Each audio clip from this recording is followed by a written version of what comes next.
Welcome to the Here's My Story channel. I'm Jade. I had just left school and was headed home when I ran into my mom around the corner. "Hi, Mom," I said with a smile. My mom stared at me. Then she turned away and walked past me. I was so angry. That was too much. My own mother pretended not to know me. Of course, I knew why she did that. She was ashamed of me because I wasn't as pretty as she was. The following day, she entered my room with a box full of makeup products. "What's going on?" I asked. "You are going to wear makeup from now on," she replied while handing me a piece of paper. "These are the beauty channels you need to follow. Watch and learn. I never want to see you without makeup again," she added. "Mom, this is nonsense. I'm not pretty like you, and I don't care. I obviously got my dad's genes. You can't blame me for it," I responded. "When I was your age, I was modeling. There was a magazine called 17 back then. Being on the cover was a huge deal, and it would always be some celebrity like Cameron Diaz, Leonardo DiCaprio, or Christina Aguilera. Was I famous? No, but I was on that cover 3 times. My daughter can't look like this. I can't accept it. You will wake up every morning and put on your makeup. Don't let me see you without it or you'll face the consequences," she said threateningly. My mom was a beautiful woman, and I was not. It was as simple as that, but she couldn't accept this fact. She was annoyed with me because I wasn't pretty. She didn't like me. I could sense it, and it broke my heart. I wonder if she'd like me more if I looked better. I wasn't sure, but I was so desperate that I decided to try it. I went on YouTube and began watching makeup tutorials. Oh my God, I had no idea that makeup was such a vast subject. I watched tutorials for hours on end. When I went to bed, I felt like a natural beauty expert. I woke up early the following day and got in front of the mirror to apply everything I'd learned. I had to look pretty for my mom so she could love me. And unfortunately, my only solution for this problem was applying makeup, which was why I had to do my best. I was so anxious before I went to see my mom. "Good morning, Mom," I said. She looked up, saw my face, and she started laughing out loud. I just can't," she kept saying. "So you don't like it, Mom?" I asked. She stopped laughing abruptly. "Of course, I don't like it. I'm very upset. How in the world can you look worse with makeup? I just can't believe it," she said. I began to sob. "Mom, please don't do this. I have no one else but you. I don't even remember my dad's face. I don't have any grandparents. There's no one else left in the family. It's just you and me. Please don't assume that it's my fault that I'm not pretty. I love you so much. Please, can you love me too?" I said, but she didn't care about a single word I said. She turned away from me and said, "Jade, go to your room now. You're hurting my eyes. I can't look at you when you look like this." I wiped the makeup off my face and went to school. My sadness turned into rage as I mulled things over. I couldn't do anything about this. It wasn't my fault. My mom shouldn't have acted that way. I came back home with an idea. I couldn't wait for my mom to get back from work. I was curious to see how she would react when she saw me. I went up to her as soon as I heard her come through the door. "What in the world is that?" she screamed when she saw me. "You like it? You don't have to see my face anymore," I said. I had a smirk on my face, but she couldn't see it because I was wearing a hat over my head. "Jade, you think this is funny?" she said tersely. "You're the one who's not happy with how I look, so I found the perfect solution," I answered. She rolled her eyes at me and went to her room. From that day on, I walked around the house with a box over my head. Every time my mom saw me, she'd say, "Jade, I know you're doing this to annoy me. Take that thing off your head now." That's right. I was wearing it over my head to annoy her, and it made me happy to see her getting annoyed. She deserved it. College applications were next year. "You must have all your community service activities on your college application letters. I know the director of a home for the elderly near our school. Would you like to volunteer there?" my advisor asked. I accepted the offer gladly. The next day after school, I was at the senior living facility.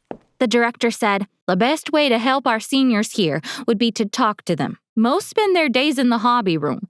They'd love to have you there." I met a lot of people in that home. They looked forward to chatting with me. They'd tell me about their past, kids and grandkids and professions. Suddenly, I had a bunch of grandparents and I was running to get there after school. One day when I walked into the hobby room, a woman I'd never seen before greeted me with open arms. Hi, honey. My name's Anna. I stayed with my daughter for a while, but I just got back. I wanted to meet you at once because it sounds like you've won everyone's hearts here. They all love you so much, she said. Grandma Anna and I got to talking. Her daughter is a lawyer. She'd spent half of the year in the facility and half with her. I used to have a very active lifestyle. This quiet, monotonous life is not for me.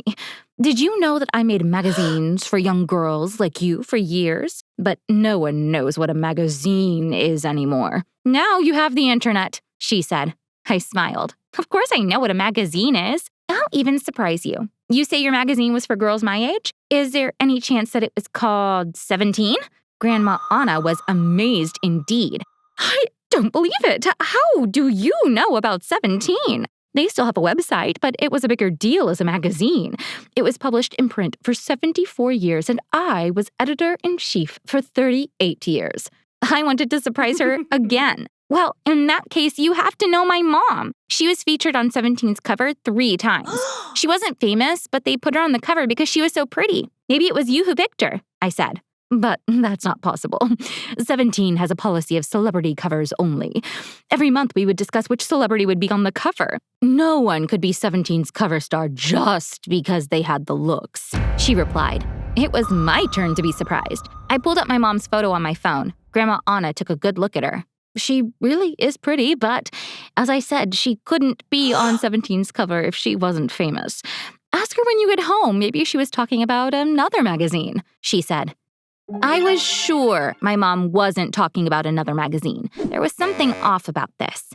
I had an idea. I asked to leave early. There was somewhere I needed to visit. When my mom saw me at home, she asked mockingly, "Oh, I see you're not wearing the box today. Did you decide to stop annoying me?" I didn't put it on because I need to talk to you face to face, I said. She was caught off guard. About what? She asked. Mom, you keep telling me you were on the cover of 17. 3 times, to be exact. But I realized that you never showed me any of the covers. I'm curious, can I see those magazines? All of a sudden, her face turned bright red. I lost those, she stuttered. Mommy, today I met someone who was the editor-in-chief of that magazine for many, many years. I told her about you. She said 17 never puts a non-celebrity on its cover. Is there any chance that you've been lying to me? I asked. Hey, how dare you question me? She yelled. I pulled up a photo I had taken with my phone that day. Mom, who is this? I asked. Her eyes got bigger. How did you find this photo? She asked. I went to your high school today. The librarian helped me find your yearbook as a graduate, and I took your picture. Look at that. You look like my twin. I look like your twin, but you look completely different now. Mom, there's only one explanation for this. You owe your good looks to plastic surgery, don't you? I confronted her. She looked as if she was frozen. She opened her mouth to defend herself, but couldn't say anything. She wasn't in a place to deny everything. Suddenly, she burst into tears. I lied. I was never on the cover of 17. I didn't like how I looked, so I imagined I was a pretty girl who was a cover star. What I told you was my dream. Your grandparents died in a car accident when I was a senior in college. I sold their house and spent the money on plastic surgery. My nose, my cheeks, my lips, forehead, and eyes. None of it is original.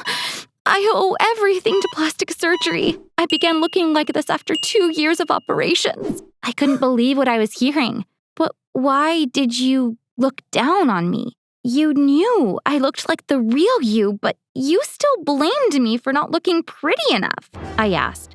My mom sat down on the floor. Jade, please forgive me, honey. Every time I looked at you, I saw my old self, and that made me sad. This makes no sense, but I hated the way I used to look, not you. You're my only daughter. I can see now just how wrong that was, she replied. She got up and tried to hug me, but I pushed her away. I was so confused that I didn't know how to respond to any of that. I left home that night. I went to the facility and told everything to the director. Grandma Anna was with us. The director allowed me to stay in her room for a while. My mom comes to the facility every night. She says she regrets everything that she's done. I think I'll go back home. Do you think it's the right decision? Please write in the comments to help me out.